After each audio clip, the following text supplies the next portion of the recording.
어떤 경기를 하든지 또는 뭐 어떤 싸움을 하든지 이 싸움과 전쟁, 전투 이것의 목적은 승리하는 것입니다.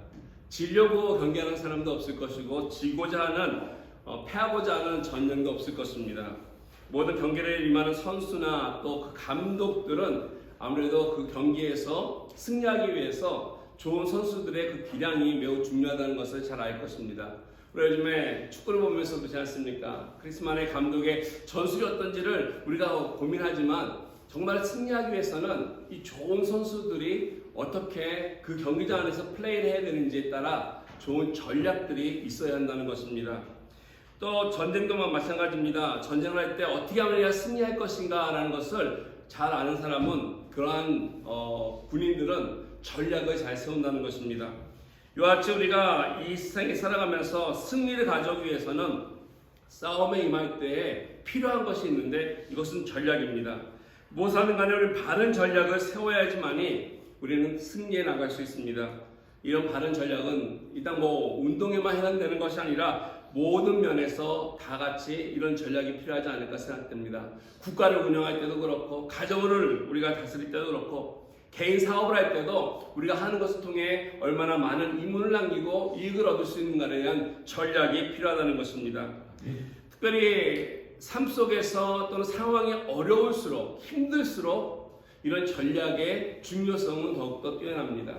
상대방이 나보다 크고 힘이 강하고 내가 대하기 어려운 상황일수록 이것을 헤쳐나가기 위해서는 더욱더 견고한 전략이 우리에게 필요하다는 것입니다.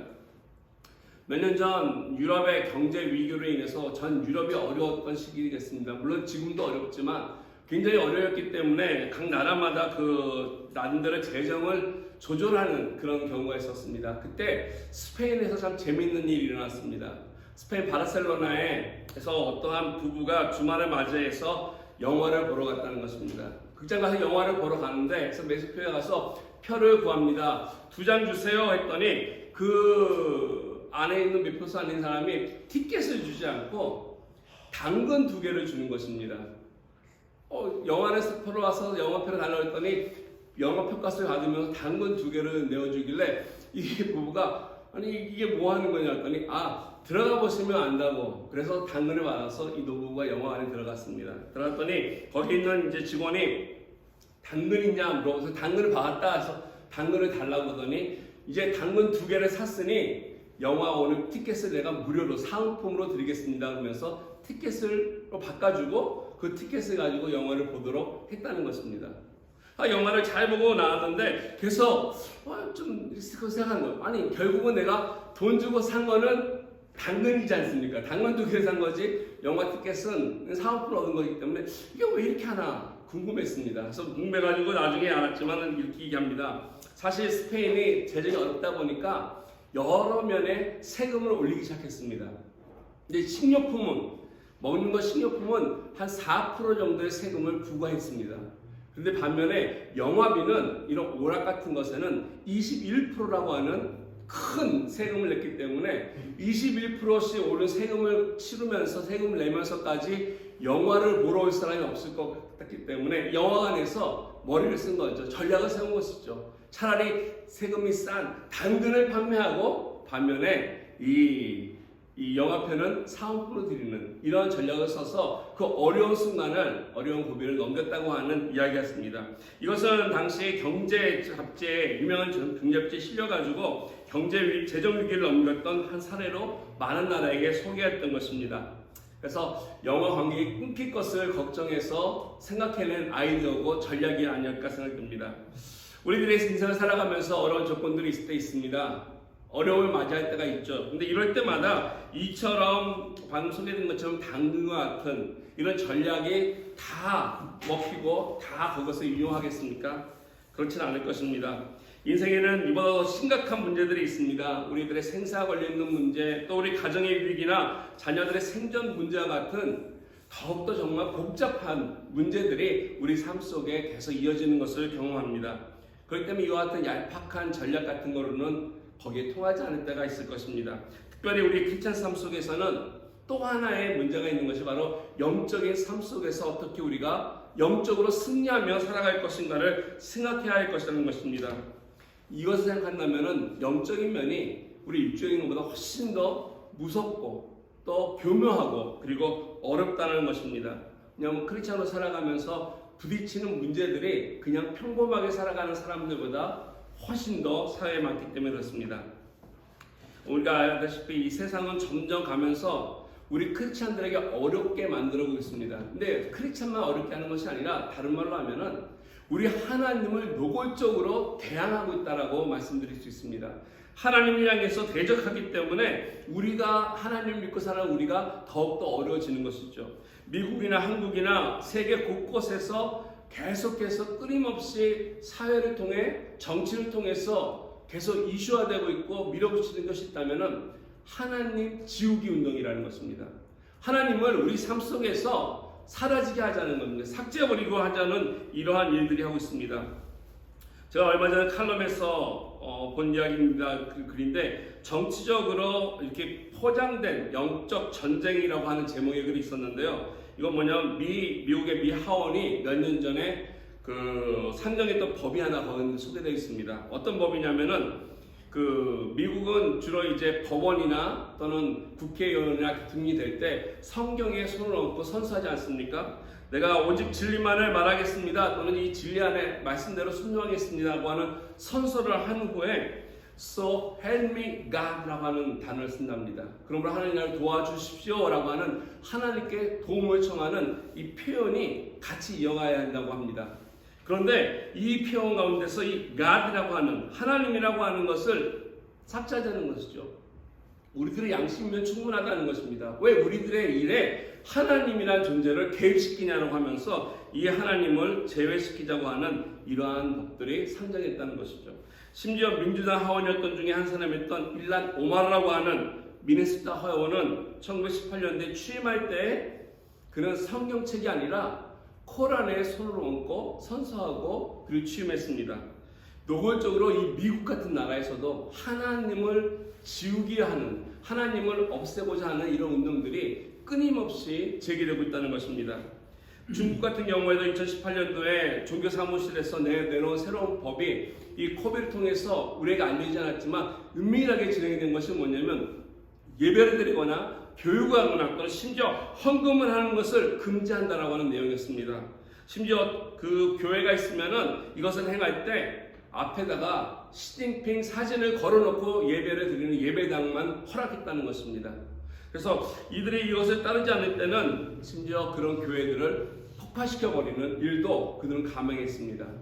이와 같은 무서운 일을 했음에도 불구하고 놀라운 사실은 뭐냐면 이것이 우리 다 알지 못하지만 많은 나라들이 알고 있습니다. 유럽도 그렇고 미국도 그렇고 그럼에도 불구하고 다 조용합니다. 여기에 대해서 이야기하지 않고 있습니다. 항의를 하고 인권에 대해서 이야기를 할 텐데 유엔도 그렇고 미국도 그렇고 서방의 나라들도 이런 일을 행해도 여기에 개입하지 않는다는 것입니다. 왜 그렇습니까? 이제는 우리가 함께 이런 종교적인 이슈를 내려놓고 함께 더불어 평화를 이루고 같이 대화하면서 나가자고 하는 이런 추세이기 때문에 점점 하나님에 대한 것에 잃어버리고 삭제한다는 것입니다. 우리나라도 몇 년 전부터 계속 문제였던 것이 있죠. 차별금지법.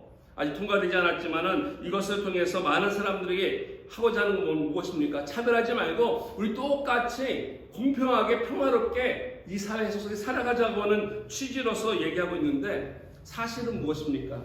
우리 꼼꼼히 따지면 결국은 동성애를 그들이 합법화하자는 것 아니겠습니까?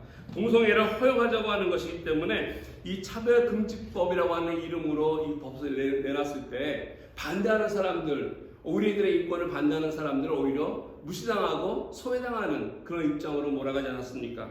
인권의 소중함에 대해서 누가 반대하겠습니까? 그러나 겉모양은 인권이라고 하는 이런 좋은 모양으로 명분으로 포장을 했지만 실제로는 그 가운데 동성애를 추진하고 있고 허용하고 있고 더 나아가서 이것이 바로 하나님을 지우기 위한 하나의 운동이라고 하는 사실을 우리는 알아야 할 것입니다. 동성애를 미국도 그렇지만 반대하면 어떻습니까? 그 반대하는 것 자체를 법으로 금지하고 있지 않습니까? 이것을 반대하는 사람은 또 동성애에서 반대되는 설교를 하는 사람은 그런 목사들을 쾌쾌 묵은 고리타분한 목사라고 얘기하고 온전한 사랑이 없는 그런 목사라고 이야기하고 있는 것이 오늘날 세상입니다. 근데 그렇지 않습니다.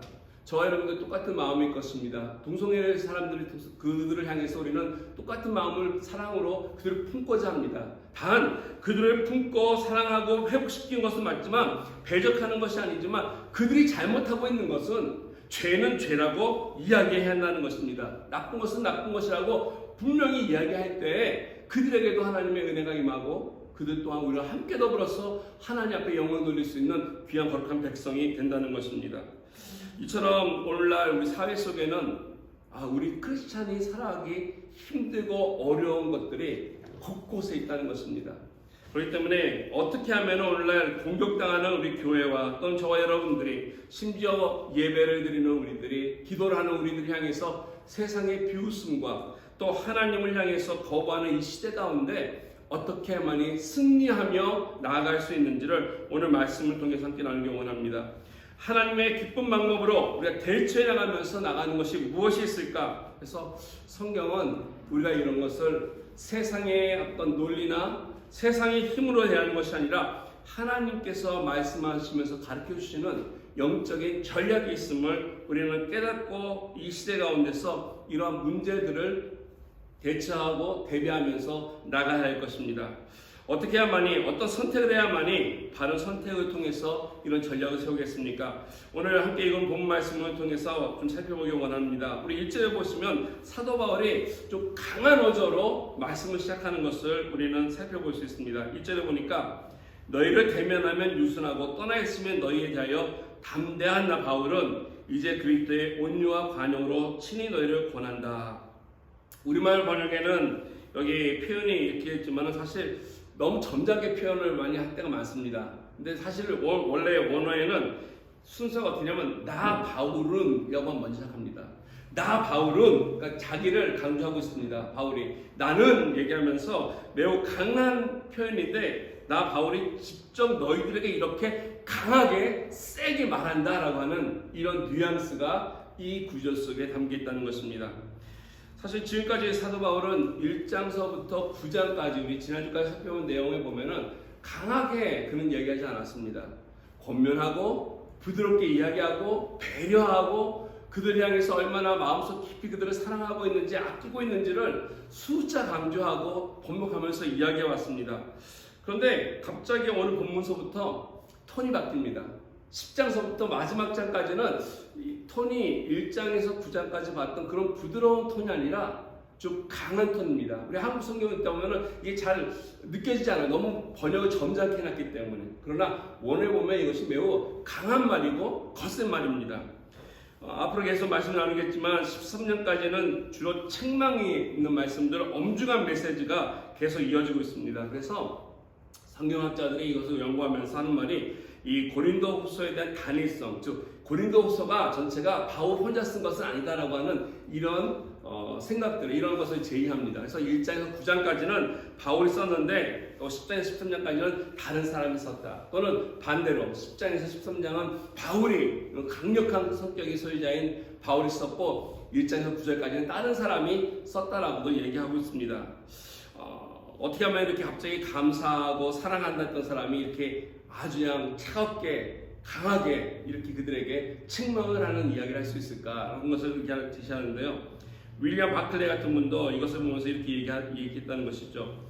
이 서신들이 옛날에는 우리가 장으로 나눠 있지 않습니까? 이 서신들이 두루마리 있다 보니까 섞였다는 것입니다. 두 번째 편지와 마지막 이 고린 편지가 섞여가지고 이 뒷부분이 나눠있다는 것이죠. 그래서 이야기하기를 먼저 10장부터 13장까지 우리가 읽어야 되고 그 다음에 1장에서 9장까지 읽어야 된다라고 이렇게 이야기도 하는 분도 있습니다. 그런데 우리가 고린도서 쭉 읽어왔고 후서실까지 보면서 과연 그렇게 할 필요가 있을까? 그렇게까지 봐야 할 것인가 생각해봤더니 꼭 그렇지는 않습니다.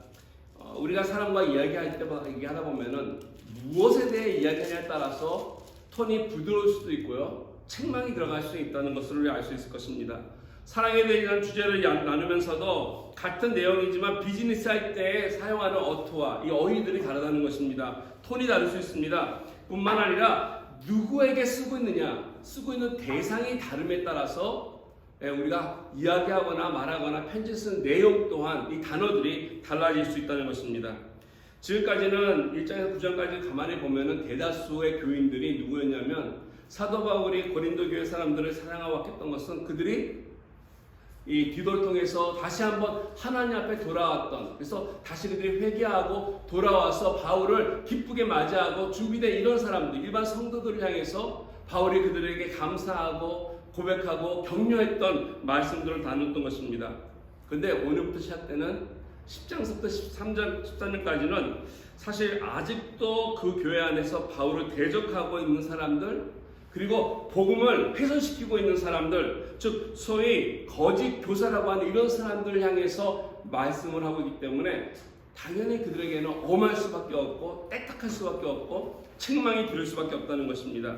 이런 사람들이 어떤 사람들입니까? 외부에 있다가 교회 안에 가만히 들어와서 여러 가지 모습으로 우리가 안다라고 하는 것을 통해서 그들에게 바른 복음이 아니라 그릇된 복음을 가르쳐줬던 거짓 교사들입니다. 그래서 나중에 살펴보겠지만 11장 4절에 보면은 고린도 교회 안에 누군가 들어와서 예수 그리스도를 전파하지 아니하고 다른 영을 전하고 있다라고 바울은 밝히고 있습니다. 이것을 보면은 분명히 외부 사람들이 있다는 것입니다. 그들과 한 마음인 사람이 아니라 다른 마음을 품고 있는 그런 사람들이 고린도 교회 안에 있었습니다.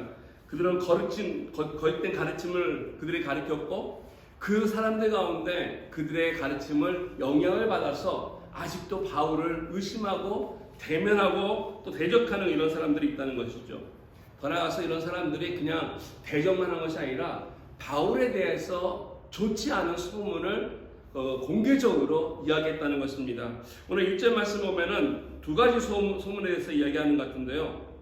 1절에 다시 보면 이렇게 얘기합니다. 너희를 대면하면 유순하고 떠나 있으면 너희에 대해 담대한 나 바울이라고 하는 표현이 나오는데, 여기 유순하다라고 하는 이 표현이 그냥 착하다, 뭐 겸손하다 이런 것이 아니라 프라우텐스라고 하는 말인데, 이거는 소심하고 겁이 많은 겁쟁이라고 하는 비하하는 말씀입니다.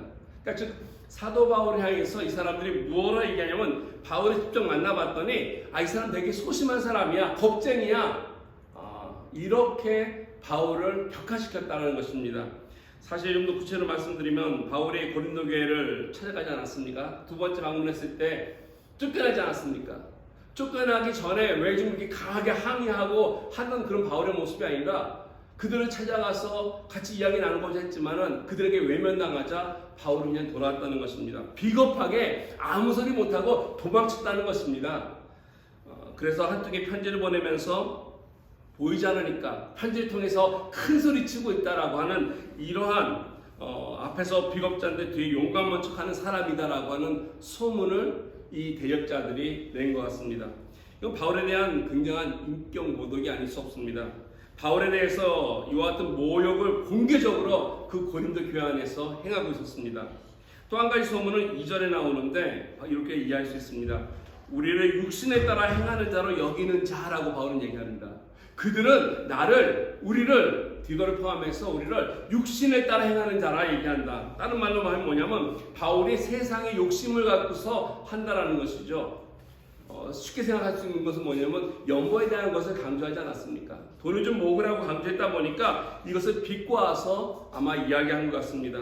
모금을 통해서 바울이 지금 자기의 위운을 챙기려고 하는 것이다라고 하는 헛된 거짓된 소문을 이야기했습니다. 바울의 원래 마음에 가지고 있었던 그 같은 귀한 의도는 하나 사라지고 돈 문제를 가지고 나오는 것, 정말로 사악한 이런 소문이 아닐 수 없습니다. 아무리 개인적인 감정이 있다 하더라도 지금 바울이 그 교회를 개척하지 않았습니까? 하나님 앞에 세운 그런 자이고 하나님의 종으로서 귀한 복음을 증거하고 사역하고 있던 사람인데 이렇게 그를 매도하는 것 결코 하나님께서는 용납하지 않으실 것입니다.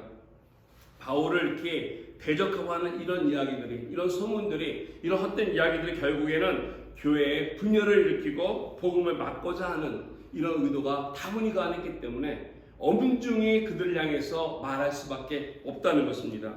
그래서 바울이 그들을 향해서 부드럽게 얘기할 수 없는 것이죠. 너희들이 하고 있는 행동이나 말하고 있는 것, 이런 것들을 엄격하게 책망할 수밖에 없는 것을 바울은 이야기합니다. 우리가 관계성을 얘기하면서 사람들을 실수하는 사람들 품는 거 당연합니다. 용서하는 거 맞습니다. 이게 우리가 예수 믿는 사람으로 사랑으로서 해야 하는 거 맞습니다. 근데 오늘 바울도 일반 성도를 향해서는 관용을 가지고 그들을 사랑하고 품었습니다. 근데 모든 사람이 다 실수가 있었지만 이런 실수가 의도적으로 악을 행하고자 한다면은 여기에 대해서는 우리가 하나님 앞에 바로 서야 할 것입니다. 의도적으로 악한 영을 따라서 하나님 교회를 깨뜨리기 위해서 이와 같은 일을 했다면 그것은 용납이 돼서는 안 된다는 것입니다. 여기에 대해서는 단호해야 할 것이고 그래야만이 하나님의 교회를 지킬 수 있는 것이고 그 교회에 속해 있는 양들을 지킬 수 있기 때문에 그렇습니다. 오늘날도 많은 교회 가운데 이런 일들이 많이 일어납니다. 인권을 내세우고 합리성을 내세우고 효율성을 내세우고 사람들 또 평등을 주장하면서 함께 가자라고 하지만은 그것이 하나님의 진리의 말씀 속에서 어긋나는 경우들이 많다는 것입니다. 우리 기독교 핵심의 믿음을 파괴하고 성경을 잘못 가르치고 있는 일들이 오늘 교회 안에서도 세상에서도 우리 안에서 끊임없이 공격하고 있습니다.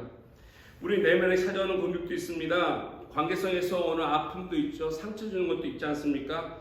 코로나를 지나면서 얼마나 많은 사람들이 예배를 드리지 못해서 바른 예배 가운데 서지 못함으로 영적으로 탈진했지 않습니까?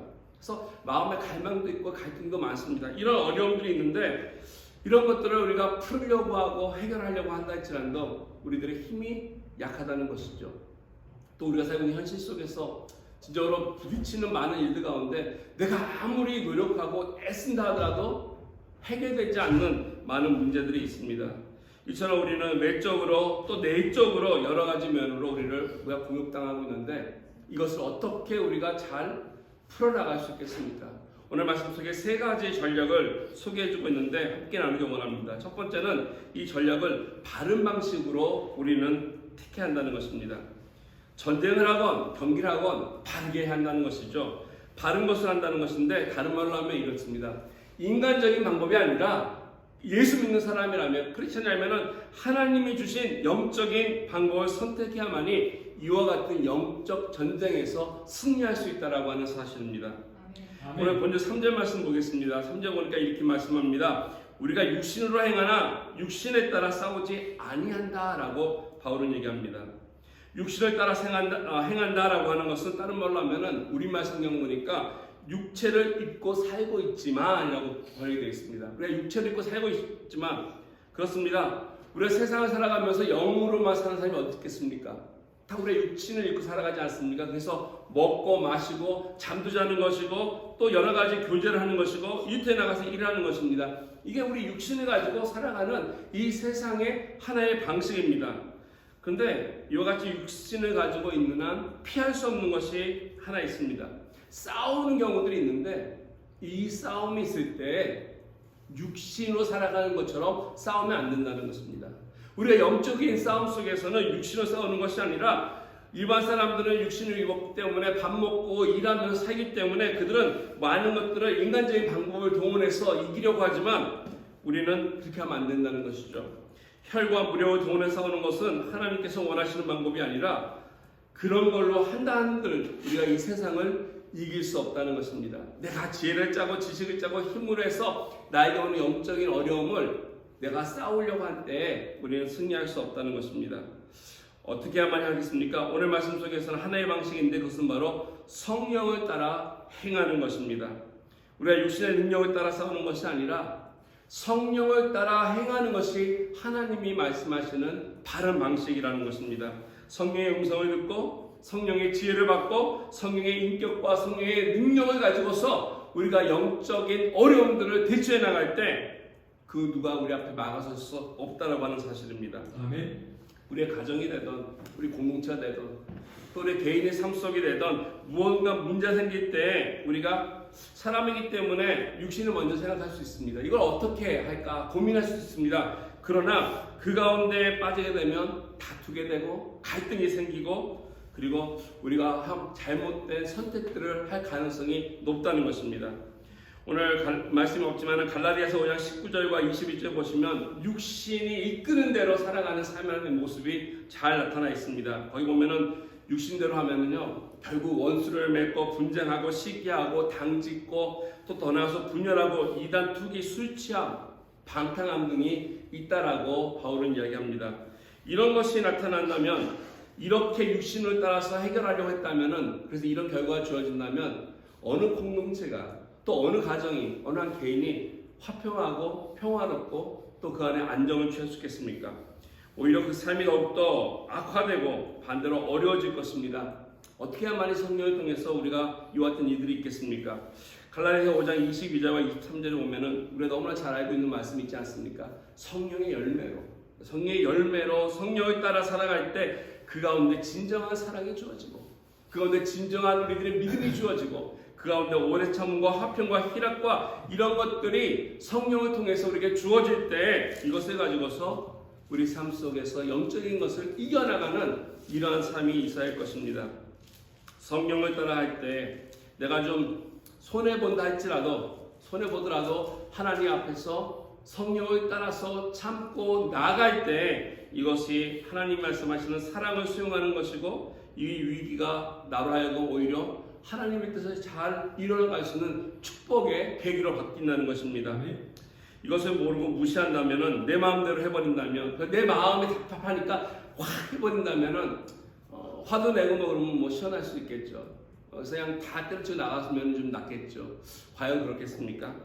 며칠 전에 우리 작은 교회 목사님들 모임이 우리 2달에 한 번씩 있는데 같이 모였습니다. 모여서 이야기하다 보니까 그 중에 이제 저희 벨리에 있는 목사님 교회가 좀 어려움이 작년 연말에 있었다 하면서 이야기를 했습니다. 어떤 얘기를 했냐면은 이 12월 연말이 되니까 이제 이렇게 모였지 않습니까? 모이면서 연말 파티를 하는데 이게 셀 모임 속에 셀 모임 있다 보면은 늘 그런 모임에 보면은 좀 튀는 사람이 있지 않습니까? 그 모임에도 좀 튀는 사람이 한 명 있었는데 누가 봐더라도 좀 이렇게 좀 불쾌하고 무례하고 좀 이렇게 눈살 찌푸리게 하는 이런 사람이 한 명 있었는데 이 사람이 오셔가지고 그날 이런저런 얘기를 하다가 보니까 그 가운데 나이 드신 점잖은 분이 계신데 사실 공개석상에서 이야기하면 안 되는 것인데 그분에게 그런 이야기를 그런 말들을 아무 생각 없이만 이렇게 내뱉었다는 것이죠. 그러니까 이 점잖은 사람이 얼마나 마음에 상처가 있겠습니까? 그래서 그 셀 리더가 이 사람을 데리고 나와서 아니 당신 그렇게 그런 얘기하면 어떡하냐고 당장 가서 사과해야 한다고 얘기했더니 내가 뭐 잘못한 게 있냐고 막 반발했다는 것이죠. 근데 시간이 지났습니다. 그래서 주중에 그래도 이 사람이 양심이 있는지 공무상하게 잘못했는지 그 점잖은 분한테 전화를 했다는 것이죠. 그래서 그날 이 말만 해서 내가 이렇게 잘못한 것 같은데 사과한다고 전화를 드렸는데 그러면 이제 전화 받으신 분이 그러냐고 알겠다고 괜찮다고 이렇게 하면 잘 이해가게 끝날 텐데 이분이 전화를 받는 순간 딱 누르고 있더니 화가 올라온 거예요. 그래서 30분 이상 그 사람 향해서 사과한 사람 향해서 막 해야 되는 거예요. 그러다 보니 뭐 사과하려 했던 사람이 어떻겠습니까? 결국 둘 관계가 힘들었지 않았습니까? 그래서 끝난 게 아니라 이 점잖은 분이 그래도 화가 안 풀려가지고 그날 밤 잠을 자는데도 꿈에서 나타났다는 거죠. 그분이 꿈에 나타나서 꿈에서도 그렇게 싸웠대요. 싸우면서가 너무 싸워서 이 사람을 어떻게 할까 해서 2단 옆차기로 그냥 막 찼대요. 찼는데 잘못 찼는지 꿈에서 자기가 차다 쿵 하고 넘어있다는 것이에요. 깨보니까 자기가 침대에서 떨어진 거죠. 떨어지면서 이 머리가 눈 쪽에 벽에 붙이면 잘못했으면 이 각막이 나갈 뻔했는데 다행히 그런 까지 아니지만 쿵 어려웠다는 거죠. 내가 마음속에 있는 거 다 내뿜다고 시원하겠습니까? 화를 화로 다스리면 안 된다는 것이죠. 오히려 상처가 깊어지고 관계가 어려워지고 골이 깊어집니다. 성령을 거스리면 이러한 일이 있는데 오히려 우리가 성령을 따라서 한다면은 좀 내가 어렵고 힘들고 손해볼지언정 하나님께서 이것을 채워주심으로 말미암아 그 가운데 평화가 임하고 기쁨이 임해서 정말 그 사람과 함께 아름다운 열매를 맺어나갈 수 있는 것입니다. 두 번째로 우리가 이러한 상황 속에서 성령을 따라 하나하는 것이 하나님의 방법이라면 두 번째로 중요한 것인데 이것은 바로 바른 무기를 사용해야 한다는 것입니다.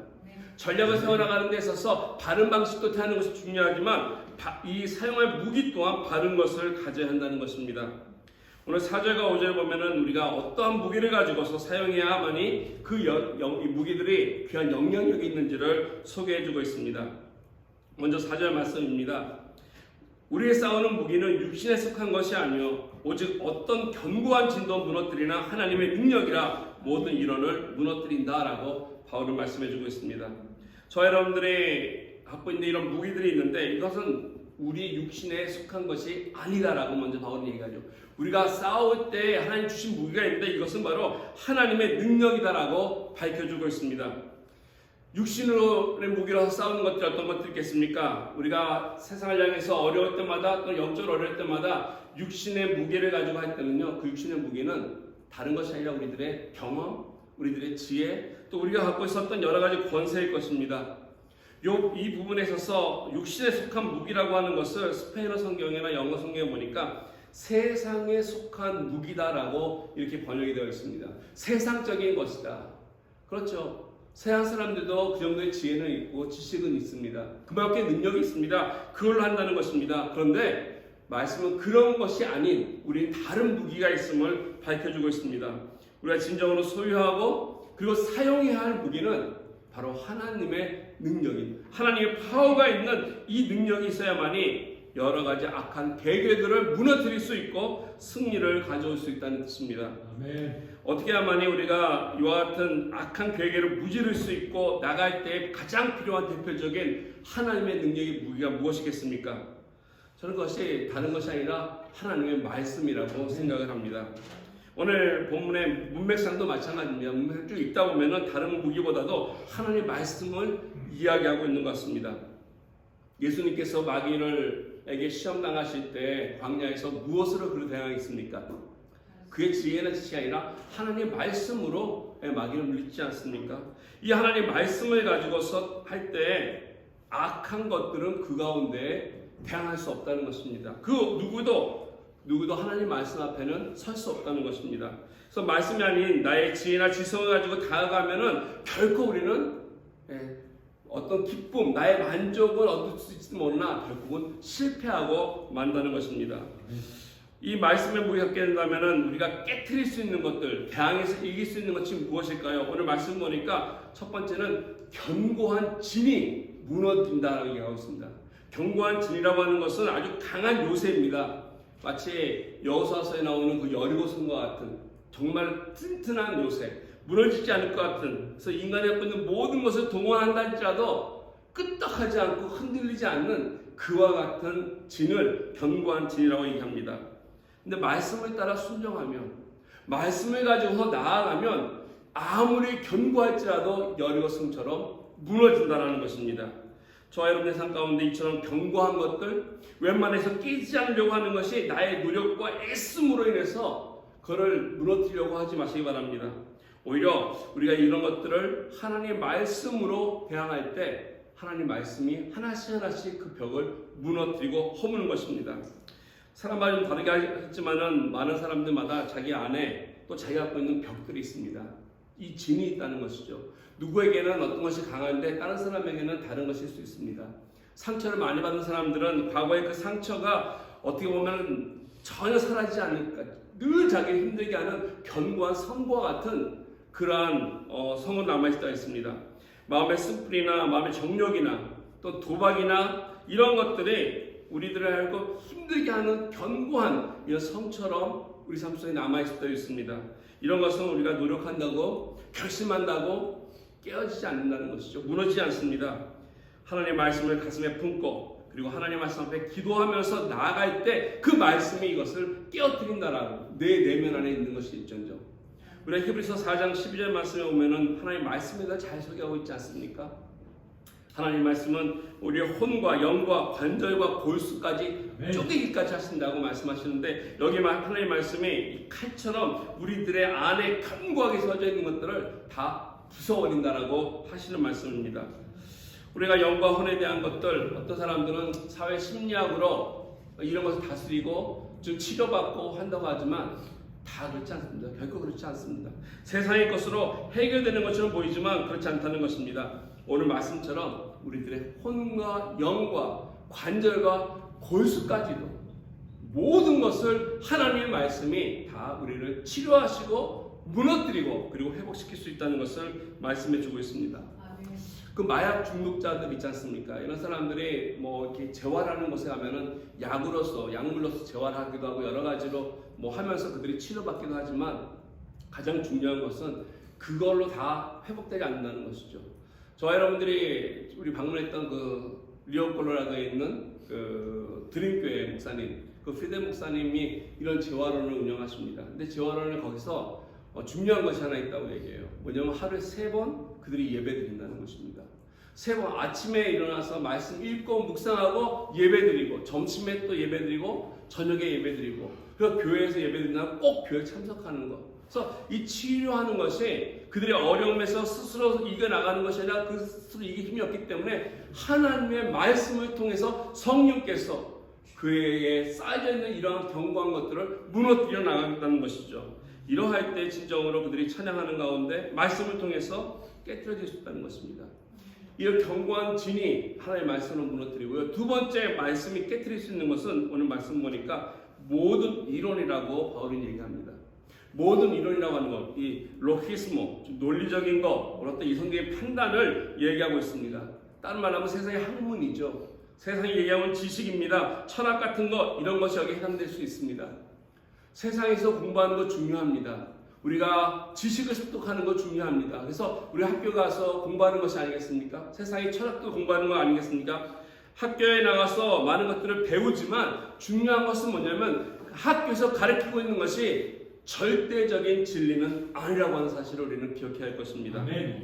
우리들의 인간의 어떤 논리적으로 잘 병합해가지고 정리해 놓은 것은 맞으나 이것이 이론에 불과한 것이기 때문에 언제든지 변할 수 있고 그 가운데는 오류가 있다는 것입니다. 그래서 세상의 학문이 뛰어나다고 하더라도 우리가 그것을 가지고서 우리들의 인생의 영적인 문제들을 결코 해결할 수 없습니다.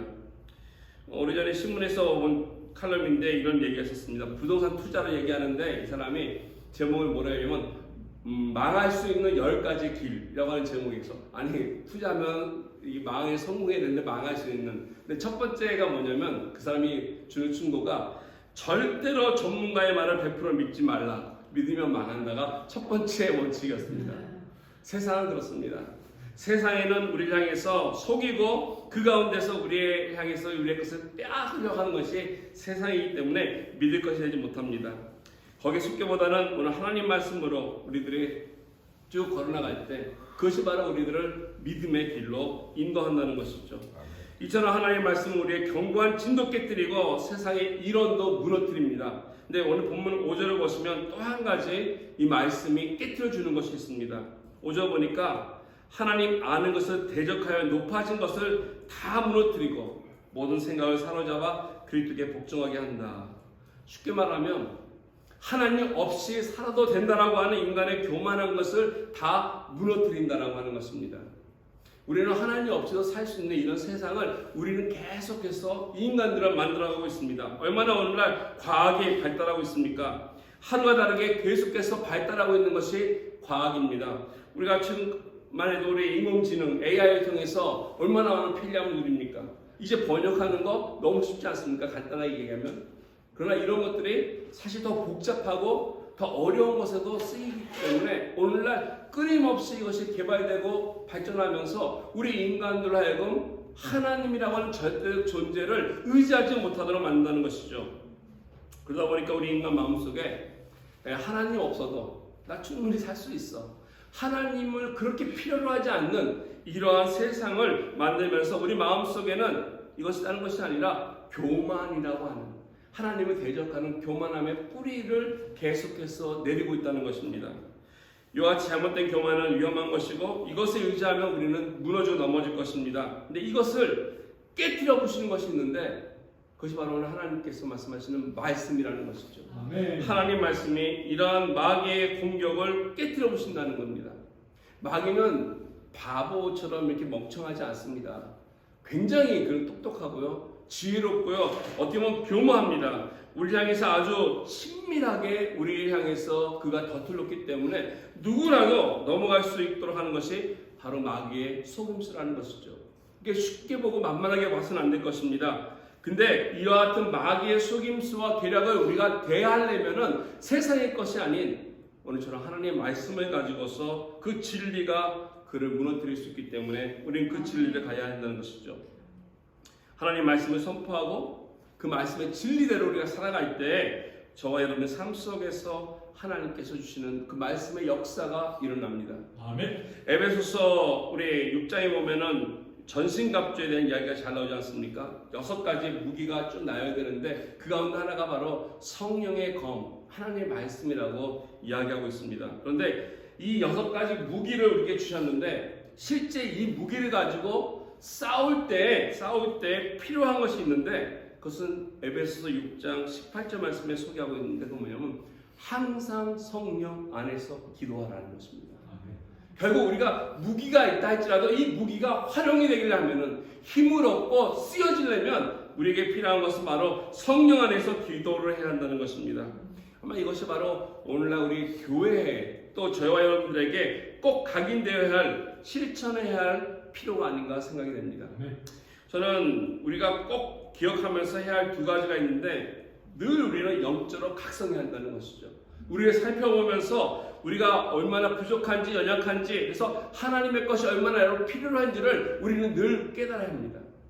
많은 사람들이 세상을 향해서 비난하기도 하고요. 세상을 탓하기도 합니다. 그러나 그러기 전에 세상에 대해서 뭐라고 하기 전에 먼저 우리 자신을 돌아보는 각성이 있어야 할 것입니다. 그동안 내가 어떻게 살아왔는지 어떻게 대처했는지 어떠한 모습으로 오늘날 교회들이 이 세상을 향해서 나아갔는지를 우리는 살펴봐야 할 것입니다. 그러면서 우리가 돌아보고 영적으로 각성을 일으켜야 할 것입니다. 내가 이러한 부분이 부족하고 어렵고 잘못했음을 고백하면서 하나님 앞에 나아갈 때 다시 우리는 서서 승리의 발걸음을 내디딜 수 있을 것입니다. 2번째 우리가 할 수 있는 것은 뭐냐면 이런 말씀을 받고 각성만 하는 것이 아니라 선포할 필요가 있다는 것이에요. 하나님 말씀, 내가 믿은 대로 그 하나님 향해서 선포하는 것, 이것이 바로 우리들의 삶 속에서 가져오는 승리입니다. 하나님의 말씀은 일반 말과 다릅니다.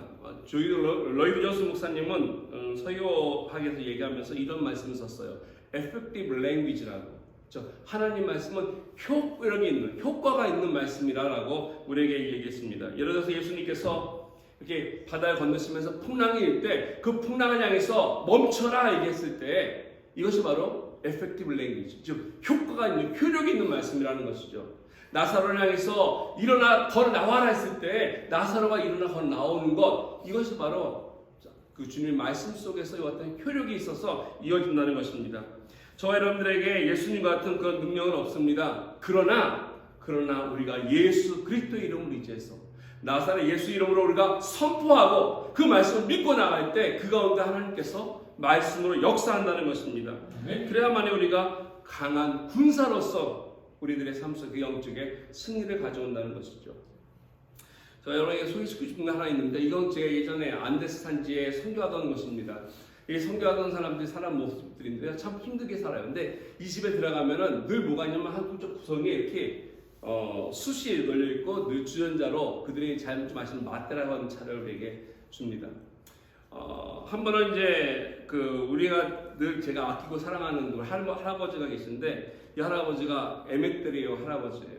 이 할아버지가 예수를 믿고 성경을 읽으면서 얼마나 하나님이 좋으신 분인지를 내가 평생에 유형이 몰랐는가 하면서 우리한테 제일 고마워하는 게 그거예요. 우리 늘 권사님 고백하는 것처럼 우리 장로님이 예수님을 믿게 해주게 알게 해주겠다고 소개해줬다고 하는 것처럼 이분이 우리한테 늘 고마워하세요. 와서 예수님을 소개해주고 알게 해주셨다고.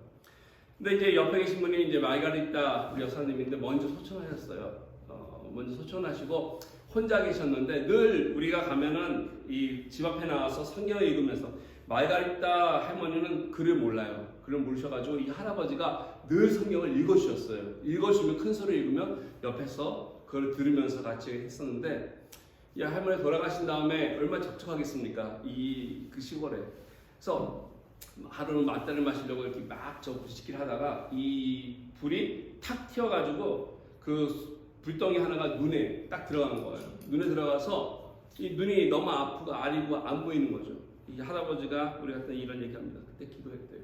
하나님, 내가 지금 이제는 마르가리타도 내 옆에 없어서 함께하는 사람이 없는데 나에게 유일한 낙이고 유일한 기쁨은 성경을 읽는 것인데 내가 지금 성경을 볼 수 없습니다. 눈이 아파서 볼 수 없습니다. 나사렛 예수의 이름으로 이 눈을 고쳐주십시오라고 기도했습니다. 했더니 조금 있으니까 이게 쭉 없어지더니 너무 잘 보이네요. 아멘. 저보다도 눈이 더 좋아서 안경 쓰지 않고 더 조그만 글씨를 봅니다. 이분이 그 당시 연세가 80이 넘으셨는데도 아주 경고했어요. 너무 잘 보이세요. 우리가 하나님께서 말씀하신 대로 정말 하나님 앞에 기도로서 그의 말씀을 선포하면 그 역사가 우리 삶 속에 실제적으로 체험된다는 건 사실입니다. 누가 한 것이겠습니까? 이것은 하나님이 우리들의 가운데서 그의 말씀이 살아있음을, 능력이 있음을 보여주신 것입니다. 아멘. 어떠한 견고한 짐도, 세상의 어떤 어려움도, 그리고 마귀의 어떤 교묘한 속임수도 하나님의 말씀의 진리 앞에서는 무너지고 만다는 것입니다. 아멘. 그러면 우리가 하나님의 말씀을 읽고 또 배우고 듣고 하는 것, 그래서 실제적으로 내 삶 속에 이 말씀이 살아 역사하게끔 하는 것, 이게 저와 여러분들이 하나님 사람답게 살아가는 모습일 것입니다. 이처럼 우리가 이 시대에서 접해서 우리를 공격하는 많은 여러분들을 우리가 좋은 전략을 세워서 나가려면 1차적으로 성령을 따라서 하나님의 방법대로 우리가 해야 하고요. 또 바른 무기인 말씀을 따라서 살아야 할 것입니다. 마지막 세 번째로 그것은 바로 그리스도를 따라서 살아야 한다는 것입니다. 예수님을 따라 사는 것, 저는 이것을 바른 복종이 필요하다라고 말씀드리겠습니다. 우리가 예수님께 복종하고 살 때 우리가 대적을 이겨낼 수 있음을 성경은 분명히 말씀해주고 있습니다. 오늘 5절 하반부에 보시면 하나님의 무기가, 말씀인 하나님의 무기가 하는 또 하나의 역사를 기록하는데 이렇게 바울은 얘기하죠. 모든 생각을 사로잡아 그리스도에게 복종을 하게 한다. 우리들의 모든 생각을 사로잡아서 그리스도에 복종을 한다. 여기 보니까 우리말로는 복종이라고 하는 단어를 썼어요. 복종, 왜 순종이라는 말을 쓰지 않았을까 생각을 해봤습니다. 똑같은 의미 아니죠. 복종한다, 순종한다. 똑같은 말인데 이건 우리 한국어 성경에만, 한글에만 갖고 있는 아주 귀한 진리 같아요. 다른 언어에는 똑같아요. obey, obedience야 이렇게 나와 있는데 여기 보니까 이것은 저는 이렇게 이해합니다. 이 복종이라는 것은 예수 그리스도께 완전히 붙들려서 순종하는 삶, 따라가는 삶, 이게 복종하다라고 하는 표현이 아닐까 생각됩니다. 제가 예수께 완전히 붙잡혀서 그분을 따라 순종하게 되면 하나님이 원하시는 일들이, 기뻐하시는 일들이 내가 따라가는 그 삶 속에 일어난다는 것입니다. 아멘. 어떤 경우에라도 만약에 우리가 따라가지 않는다면 우리들 교만함 때문에 이 하나님께서 하시는 것을 막을 때가 있을 것입니다. 예수께 붙들려서 따라가지 않냐고 우리가 거부하면서 우리의 교만함을 한다면 오늘 6절 말씀 속에서는 여기에 대해서 경고해주고 있습니다. 오늘 6절 말씀 보니까 이렇게 얘기합니다. 너희 복종이 온전하게 될 때 모든 복종하지 않는 것을 벌하려고 준비하고 있다. 약간 번역이 좀 복잡하게 있지만 내용은 이렇다는 것이죠. 지금 바울이 고린도 교회 다수 중에 이제 이 대역하는 사람들 향해서 얘기하는 것입니다. 너희들이 복종하기 언제나 하나님께 와서 복종하기를 원하는데 만약에 하나님께 복종하지 않으면 버티면 그들을 위한 벌이 준비되어 있다는 것입니다. 고린도 교회에 이처럼 바울 향해서 대역하는 사람들이 있었음에도 바울은 그들을 권면하면서 강한 어조로 그들이 주님께 돌아오기를 이야기하고 있습니다. 그러나 끝까지 거부하는 자들이 있다면 벌이 있다라고 이야기하는 것이죠. 여기 보면 우리 향해서 주님께 두 가지 크리스찬 삶의 옵션을 말씀해 놓은 것 같습니다. 하나는 내가 그리스도께 복종하는 길이고요. 그리고 또 하나는 불순종해서 내 마음대로 살아가는 길일 것입니다. 어떤 게 바른 것이겠습니까? 그리스도께 완전히 붙잡혀서 복종하는 것, 이게 가장 좋은 전략이라는 것입니다. 우리가 완전히 주님께 붙잡혀 있을 때 이게 좋은 것은 다른 것보다도 안전하기 때문에 그렇습니다. 예수님께 붙잡혀서 복종하면 두려워할 것이 없고 불안할 것이 없다는 것입니다. 이것은 마치 비유를 말씀드리면 한 장의 종이가 철판에 딱 달라붙어 있어서 나가 있다는 것이죠. 종이 한 장이 얼마나 약합니까? 송곳을 뚫을 수 있고요, 칼로 자를 수 있고요, 가위로 찌를 수도 있으나 이 종이, 약한 종이가 철판에 붙어 있으면 철판이 방어해주기 때문에 그 무엇도 뚫을 수 없다라고 하는 것입니다. 이것처럼 저와 여러분들의 인생이 내 마음대로 살려면은 불안하죠, 넘어지죠, 아프죠, 찢겨나갑니다. 그러나 예수 그리스도께 전적으로 붙들려 있다면은 그 누구도 우리를 함부로 할 수 없을 것입니다. 어떤 위기가 온다 할지라도 우리는 주 안에서 안전하게 주님의 능력으로 그것을 이겨낼 수 있기 때문에 그렇습니다. 진정으로 우리가 이 약한 시대 속에서 승리하면서 살기 원한다면 이것을 선포해야 할 것입니다. 우리들의 삶의 주재권을 주님께 드리고 주님께서 나와 함께하여 주신다는 것을 믿고 나아갈 때 철저하게 내가 죽고 그리스도가 사는 삶을 추구하는 인생, 이럴 때 우리에게 맺혀지는 열매는 놀랍고 아름다운 것들이 될 것입니다. 이 세상은 아까 말씀드린 것처럼 노골적으로 하나님을 대적합니다. 노골적으로 크리스천의 신앙을 흔들려고 하고 있습니다.